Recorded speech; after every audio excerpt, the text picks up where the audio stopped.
Республиканың 14 жәмәгать судьясы үз эш таныклыгын алды. Фәрит Мөхәммәтшин Дәүләт Советында тапшыру тантанасын уздырды. Хәзер Татарстанда бу вазифаларда 190 белгеч эшли. Узган елда гына да 760 меңнән артык эш каралган. Һәр кемгә йөкләмә арта, әмма судьялар үз эшләрен сыйфатлы башкара. Узган ел биналарны төзекләндерүгә, оештыру техникасына һәм участокларны техник яктан яңадан җиһазландыруга миллиард ярым сум акча бүлеп бирелгән.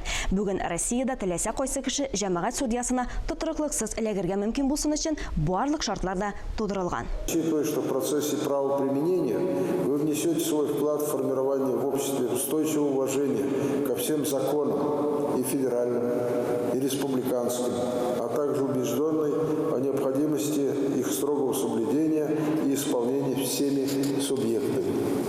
78-нче утырышта 465 мәсьәлә каралды. Парламентта матбугат конференциясында законлылык һәм хукук тәртибе комитетының 5 ел эшләү йомгаклары. Бу чакырылышта конституцион җайга салу һәм төбәк вәкаләтләрен яклау, Дәүләт Советына җәмәгать судьялары кандидатураларын тәкъдим итү мәсьәләләре каралды.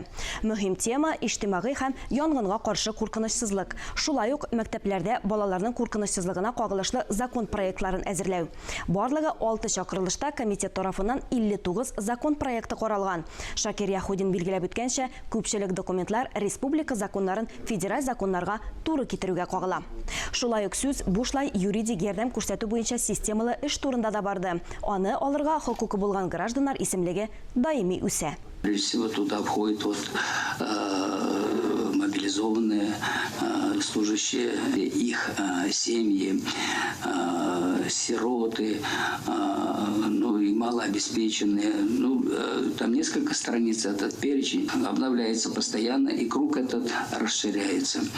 Комитет регулярно эти вопросы рассматривает, контролирует. Күрше Чуваш Республикасы Дәүләт Советына 30 ел тулды. Парламентарийлар һәр вакыт үзара элемтәдә. Нәтиҗәле законнар тәҗрибәсе белән алмашалар, федераль үзәккә тәкъдимнәр белән бергә чыгалар. 2022 елның октябрендә Идел буе закон чыгаручылар ассоциациясына парламентлар рәисе Фәрит Мөхәммәтшин һәм Леонид Черкесов хезмәттәшлек турында яңа килешү имзалады. Тантаналы чарага Дәүләт Думасы депутатлары, Идел буе закон чыгару собраниялары җитәкчеләре, сәяси олимп ветераннары җыелды. Фәрит Мөхәммәтшин да күршеләренә рәхмәт белдерде. Ике парламентны 3 ел дәвамында күп нәрсә бәйли. Парламентские комитеты и отраслевые министерства работали рука об руку. Они совместно готовили законопроекты по тем значимым направлениям развития республики. Согласованные действия помогли принять законы, которые не просто снимали напряженность в обществе, но и дали новый импульс развитию реального сектора экономики. Чувашия Дәүләт Советы Татарстан парламенты кебек 90-нчы еллар уртасында эшли башлый. Катлаулы сәяси шартларда халык сайланучылары кешеләр белән элемтәне җайга сала алган. Әгәр үзенең беренче срогында Чувашия Дәүләт Советы 100 закон гына кабул итсә, бу ярты ел эчендә инде 340 булган. Республика җитәкчелеге закон чыгаручыларга һәр вакыт хөрмәт белән карый. Өстәвенә Олег Николаев тәҗрибәле Дума парламентарии. По поручению президента только ускоряемся. Все, что мы с вами планировали сделать завтра, благодаря усилиям совместной работе, мы с вами можем реализовывать уже сегодня.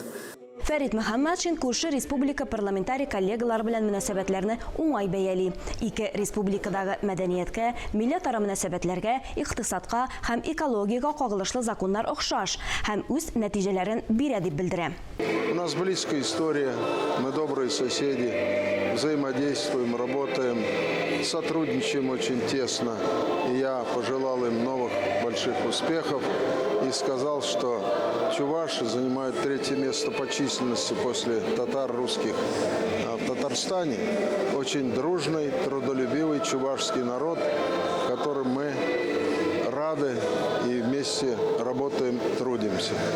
Тантаналы чарада Федерация Советы башлыгы Валентина Матвиенконың һәм Дәүләт Думасы рәисе Вячеслав Володинның котлаулары яңгырады. Җылы сүзләрне Идел буеның төбәк парламентлары җитәкчеләре дә җиткерде. Узган атнаның парламент хәбәрләре турында кыскача шулар иде.